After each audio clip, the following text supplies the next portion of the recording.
Do do do. Woo. Okay, that's my intro music. Morning, everybody. Now, somebody asked, a few people asked actually, so I'm just going to make this video very, very quickly. Whenever I do a SteamVR, Valve Index, whatever video, question comes up, what are your settings? They're normally in the description, but I'll do this one video here so I can link it to whoever asks again. And I'll put the specs in the video description as well.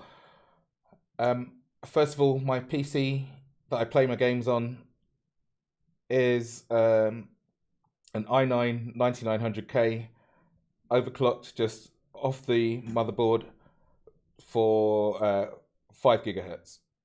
That's it, no messing around. I've got 32 gig of 3000 megahertz RAM.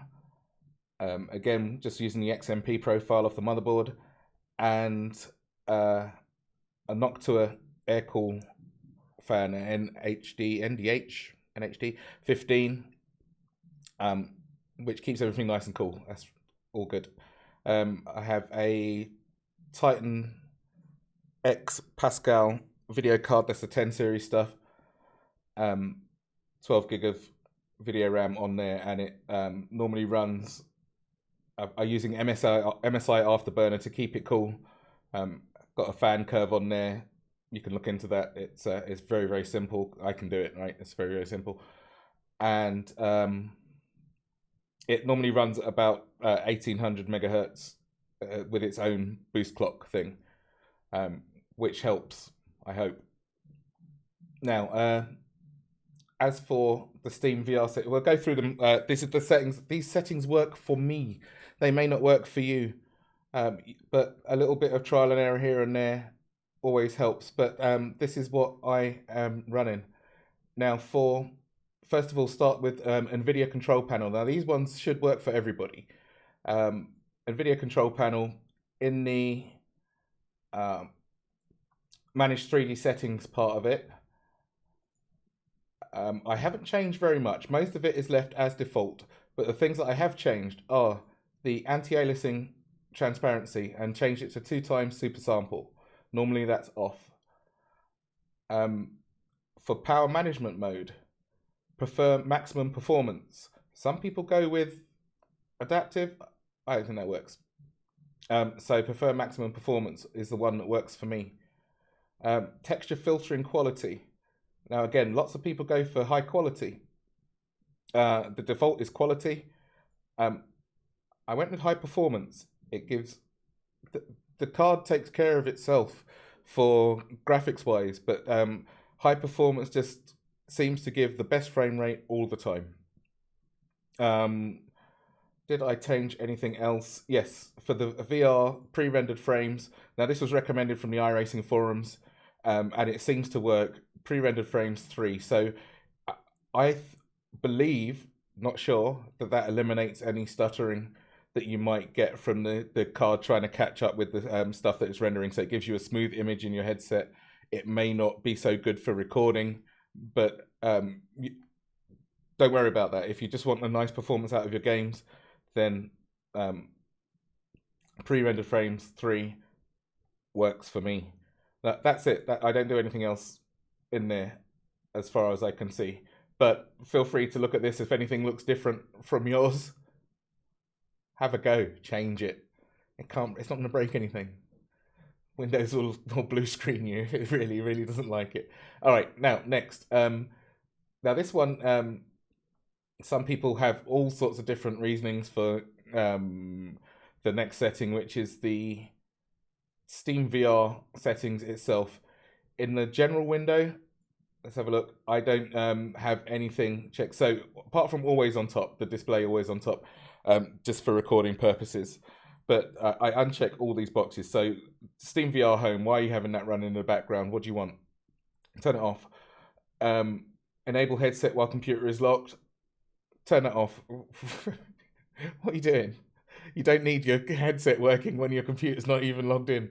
Do not disturb. That's up to you. But it just stops everything coming in like messages and things popping up in your face because they pop up pretty big in the headset. Now this is for Valve Index and Vive Pro it works for as well, and the normal Vive. I cannot speak for Oculus or HP or Pimax. Not my field. Have never used those things. Minimize the system tray? No, because you need to access it at some point. So don't. You can leave that screen, the first one, put that somewhere, and if you have to minimize it, at least have it showing the icon in the system tray, because you might want to see what's going on with it sometimes. But if you've got two monitors, definitely just have that on another monitor somewhere. What else do we have? I don't know what that suppress VR warnings and alerts when minimized thing means, so it's not checked by default. Don't touch it. The applications tab. This is for each individual application. If you want to get that fancy and change things that are not in the video settings, this will add to it. So if you've got like 150% in your video settings, then and this is at 100%, nothing will change. If you change this to 150%, then there's a little bit of complicated maths, which I can't do, but it is in addition to whatever you have set in the video controls. I leave that untouched for every application. If I come across something that requires it separately, I'd probably change something there and turn it up a little bit or down if something was particularly fussy. But it seems to work okay in every application when you've got the rest of your settings correct. The audio one is personal preference, whatever you want your things to, if you want your mic to change or your headset to change, not bothering with that. Camera, I've got it disabled unless you absolutely need to have the camera come up. With my Vive and Vive Pro, it caused all sorts of errors and killed performance on occasion. I don't know if that may have been resolved by now. But I've always had that off. I don't need the camera in the index to work.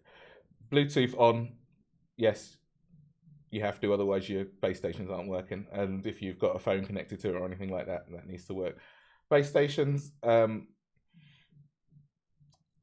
management. Do I have any power management? No, I don't. Just like have them running all the time. I've had these base stations since the original Vive came out.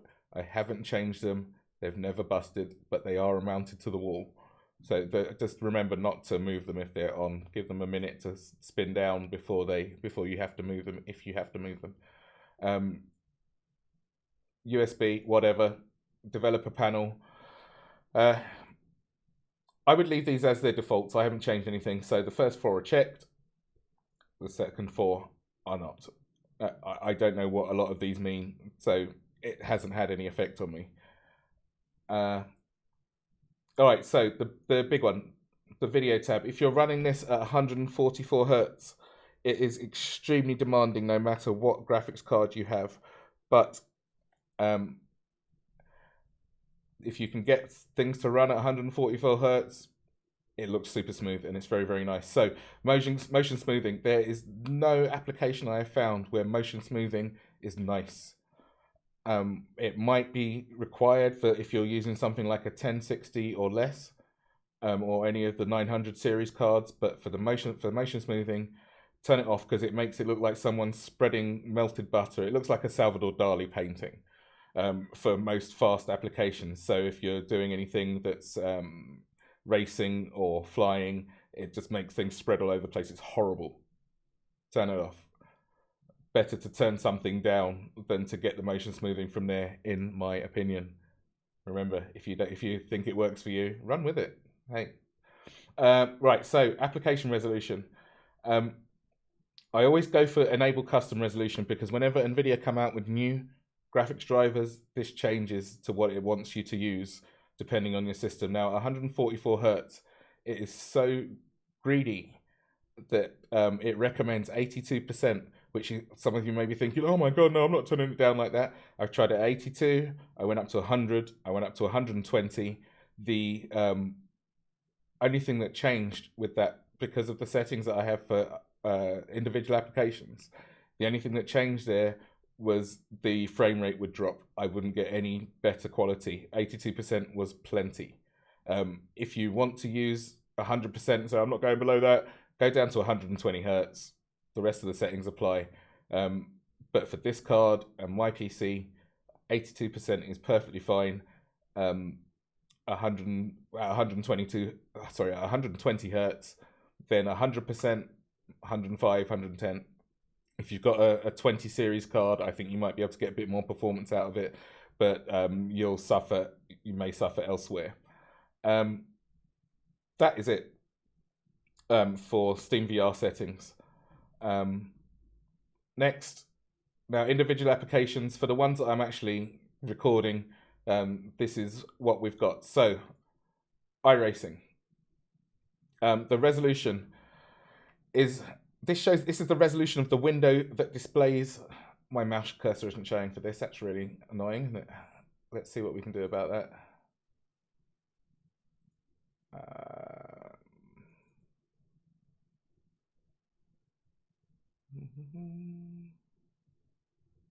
It should be. Apologies. Okay, so I can't do anything about that. Sorry. So, there we go. Right, so resolution. This is going to be for the display that you can see on your monitor, not for any other resolution. Let it set itself. Don't touch it. It will choose one and give you a window so that you have to have this window showing. Otherwise, you've got nowhere for your mouse to click around. UE zoom, 100% for me, just so this will change the size of your black boxes. I think the virtual mirror. Not entirely sure. What else? Pretty much just the black boxes and what have you. Multi-GPU support, no. The index and other things only work off of one GPU. One is fine. Number of screens, one. Don't touch that. If you can make SPS work, because I know for some cards it doesn't, some cards it does. If SPS works, switch it on. It smooths things out immensely. I've seen a lot of complaints about SPS making you get frame stutters and other things. I've never seen it. I don't know what it looks like when SPS goes bad, but for me, SPS gives a better performance in the game. Full screen, no, because you don't need this mouse. Basically, this is, as I said, this is a mouse mat. You do not need this full screen. You're just killing performance. It is a mirror. It's basically just a reprojection of what you're seeing. It doesn't use a lot of performance anyway, but why make it use more?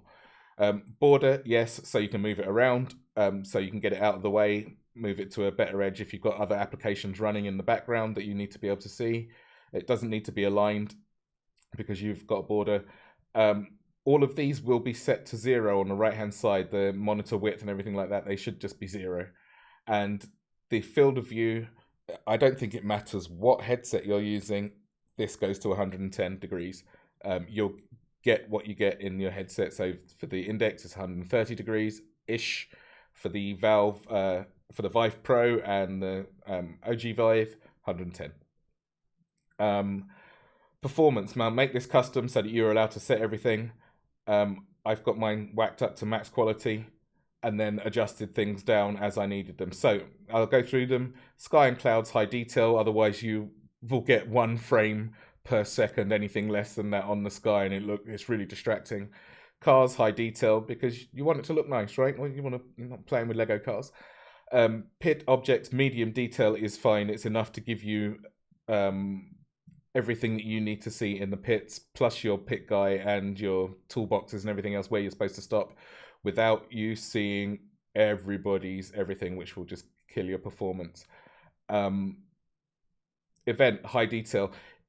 With the event high detail, I think that turns on things like bridges, breakboards, and anything else that you might use for reference, and nice detail around the track. If you can get away with high on that, it doesn't make a lot of difference for me. I haven't seen it get any frame drops. Grandstands, I would recommend low detail on the grandstands if you can get away with it, because it doesn't put all the fancy bits on the grandstand, but then it doesn't ruin the track either. The only one that low detail really affects is Barcelona and because it turns the grandstand off. But that's quite a demanding track, and it's more demanding than Nürburgring for me, at least. And low detail will give you, apart from Barcelona, as I say, every grandstand that's supposed to be there, but just not as fancy. You're doing a couple of 100 miles an hour most of the time. Just don't worry about that. Crowds, up to you. I have them off because they are a performance hog and they will tear frames away from you. To be honest, they're 2D people or 3D people if you have them on high, but they're not there. They're not going to cheer you on. They don't care.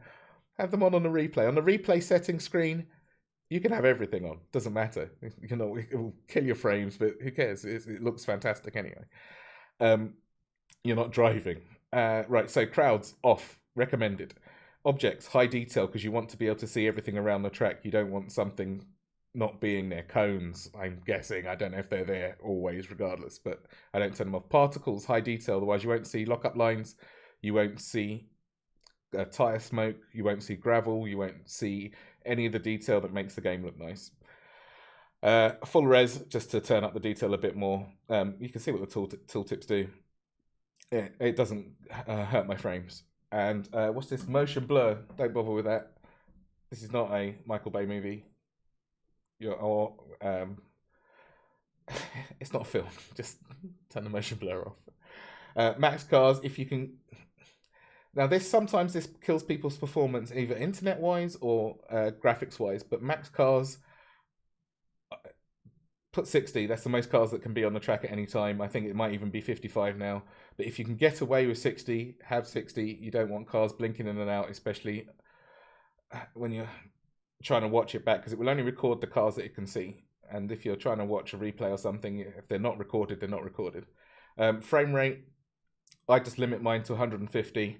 Because if you put it on no limit, the game, when it can, will try to go over that limit.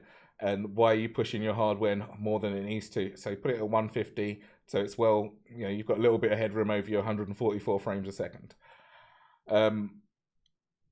The graphics memory, iRacing's a bit weird in this respect.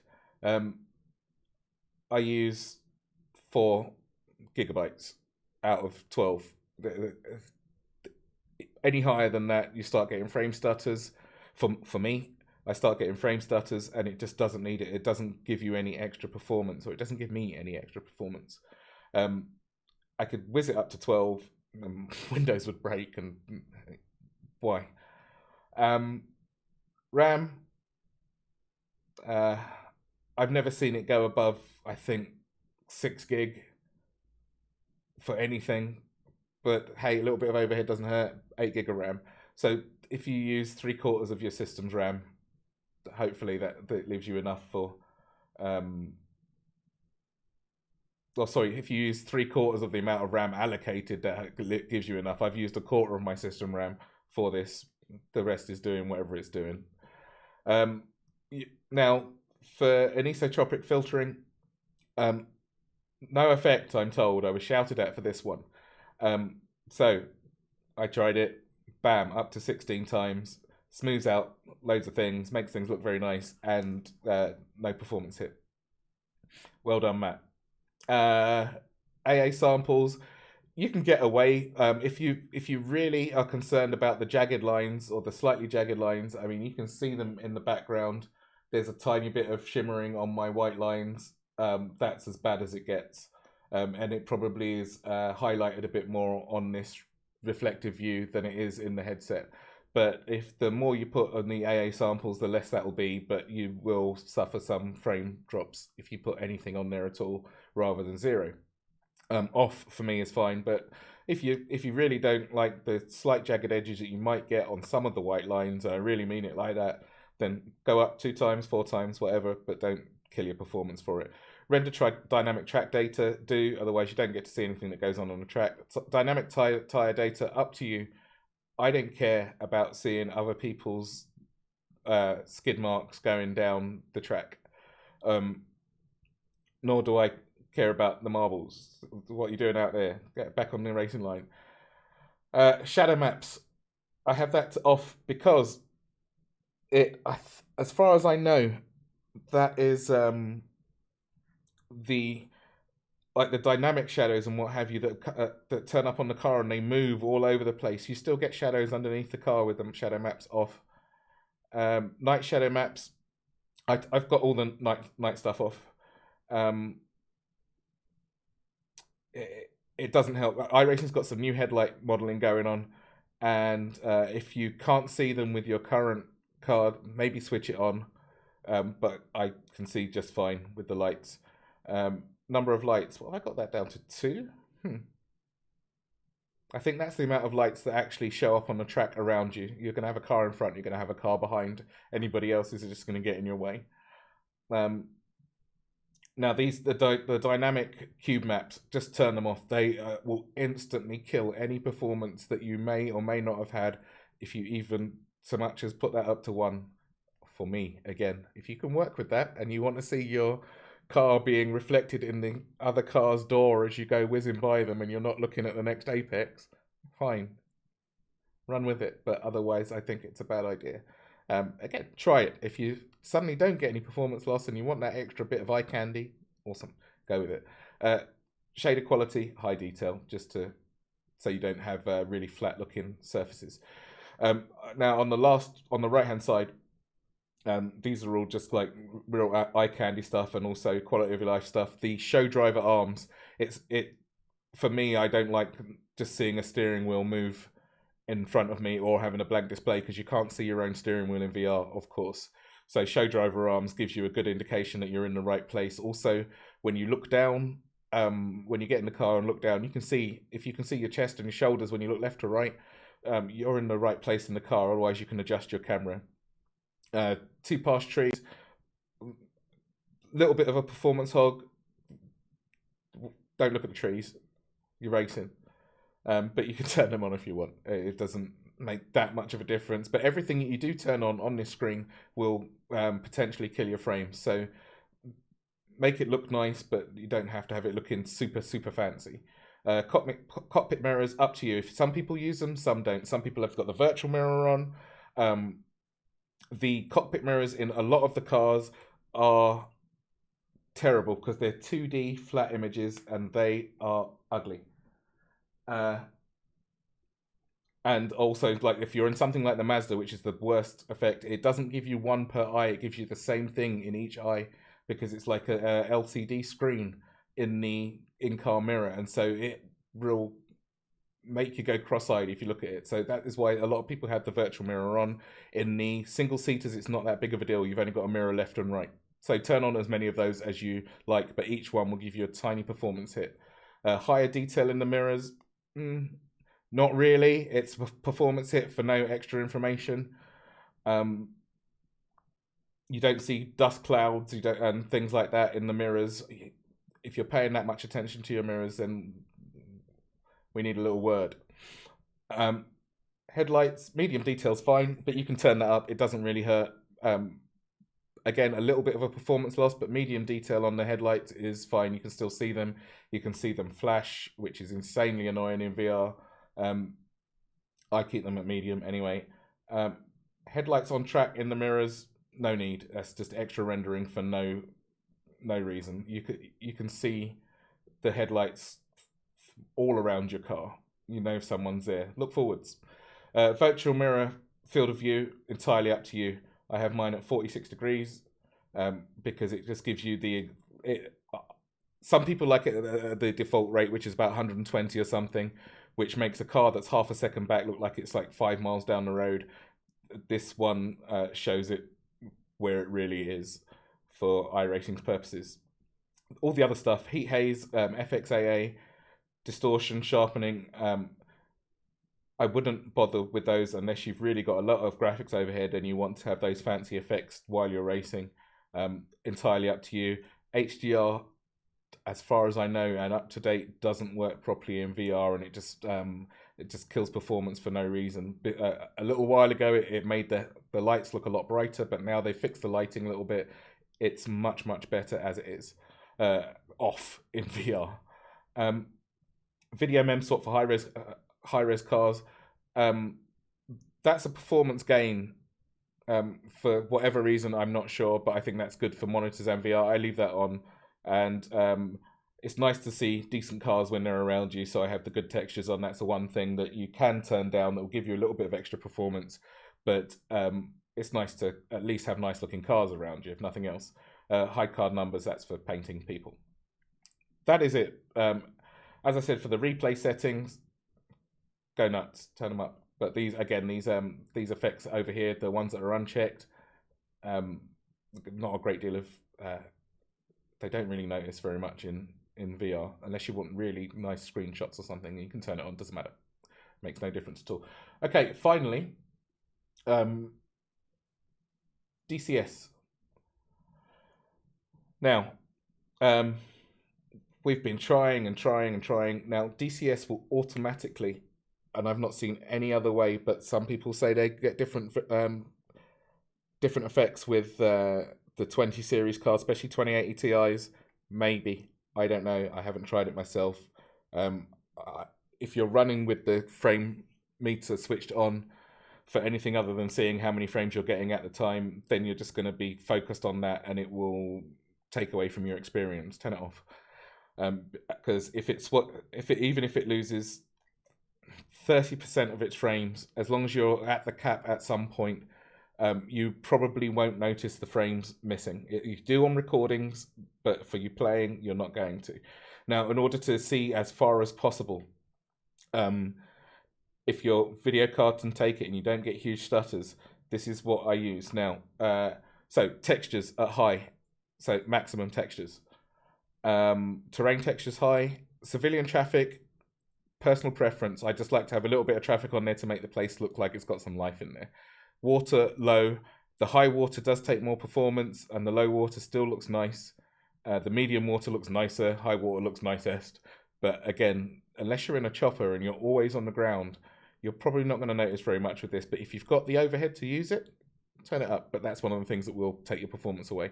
Visible range, extreme. If you can take it, run with extreme. Targets on the ground will pop in a lot earlier. It's very nice to have, especially if you're using a T-Pod, they'll pop in earlier rather than looking at a blank space and then suddenly them popping in. You might as well have them as early as possible. Heat blur, it's a performance hog. I turn it off. There's a little bit of heat blur anyway, but it's very heavy. It's very cinematic if it's on. Unrecommended. Shadows, flat only. There's a whole thing on DCS about what you should turn on and the exact performance cost. I'm just showing you this for what I have to make the game look nice and perform well. The resolution is, now for this, we have it at, I have it at the lowest possible setting because it's just for the window on the screen in front of you, which you're never going to look at, which is 1280 by 768. I've got it at 3840 by 2160, just so I can show you this so it fills up the monitor. Otherwise, and I still had to crop it like crazy just to get it to zoom in. Aspect ratio, don't worry, it sets itself.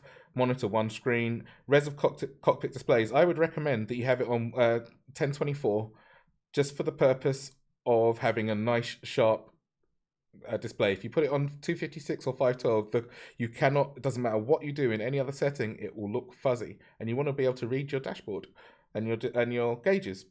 Have it 1024. Sync every frame, not necessary. It's not doing anything that's your eye can keep up with that syncing every frame will do, and that is a performance killer.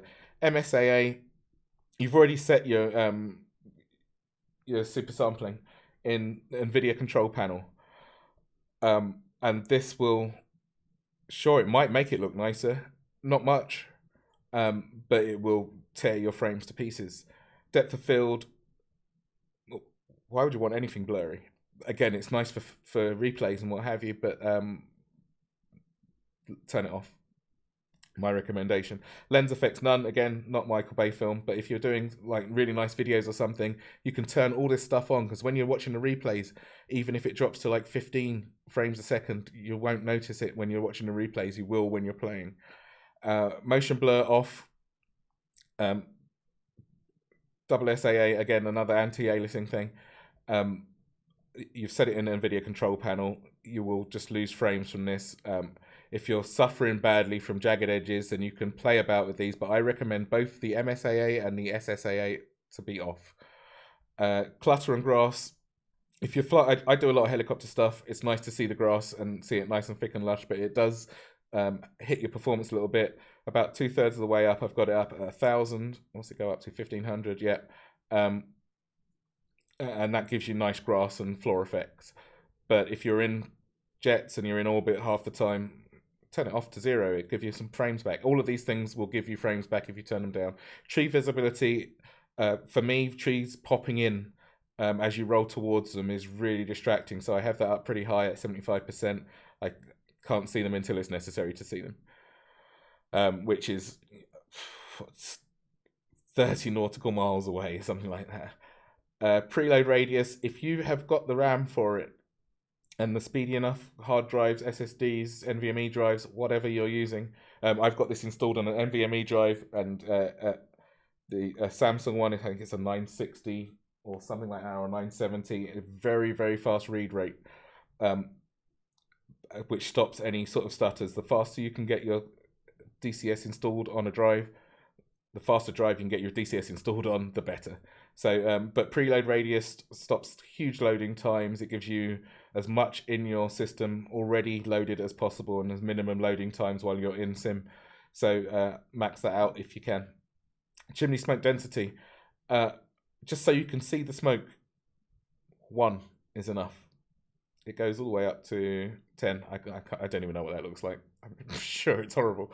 But I don't know if you've ever seen the fires on the airfields or something like that, but they are super demanding. Fly towards one, watch your frames tank. But 1 is enough so you can see the chimney smoke, or any smoke on the place. You can see which direction the wind's going. That's plenty. And it just looks nice regardless. Gamma, personal preference. I'm at 1.7. It takes a little while to find the sweet spot for that, but it can be a game changer for how your game looks. It's worth it. The anisotropic filtering, once again, I was told that this has no effect, and it doesn't seem to, so max that out. Terrain object shadows, again, flat. For me, you can have more if you like more shadows, but that's plenty, and it gives it a lot of depth and makes the game look nice. Cockpit global illumination is quite a performance hog. What it does, if you don't go and see that DCS page itself on the forums, it reflects the color of the ground that's shining up into your cockpit and gives you extra shading in your cockpit that I don't know. Again, for cinematic purposes, fine, but otherwise turn it off. It's greedy. And messages font scale, change that to what you like. It's the when it reports back, you have blown up so and so and so forth, and for the messages that you get in multiplayer chat, change that to the size so you can read it. Rain droplets on. I don't know if that has an effect or not, but I'm not turning them off. I want to see the rain. It looks nice. VSync, don't bother. Most of the headsets have got their own version of a VSync. Full screen, no need. Scale, GUI.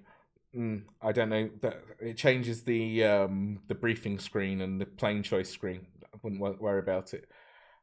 In the VR effects, you must have enabled virtual reality headset, of course. Pixel density, I've gone up a little bit on this because I've only got my SteamVR at 82%. This is where I make it look a bit nicer in here. 1.2 does the trick. 1.3 is a bit more greedy on my frames, and 1.1 is not as nice as 1.2. 1.2 is enough, seems to be. Use mouse, yes. Cursor confined to game window, yes, otherwise you'll end up clicking other things and tabbing out, and then your mouse won't work. Force IPD distance. Now, it's a little weird in DCS how big some of the planes are and how small they are, but find your IPD, whatever it is. Some planes are different. I've got this plane, whatever it is. I think it might be the I-16 73.5, and some of them we would have much lower than your personal IPD, but it's not that big of a deal to change it unless you're jumping in a different plane every 5 seconds. Find the sweet spot, make the stick look right, and or just let your headset deal with it. Whatever makes it look correct, you can play about with that to your heart's content. And use built-in audio device, yes, otherwise it won't change. Your sound won't come out of your headset. That is it. I hope that helps. As I said, I'll put this in the description, put all my specs in the description, and if you've got any questions, please ask there. I'll try and answer them. Tag me in the questions, because I don't normally go back and look at my videos.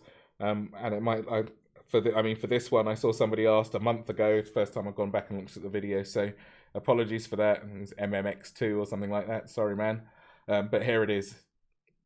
All right, so that is it. And thank you for watching. I hope that didn't take too long. Hope you got whatever you needed out of that. And that's it.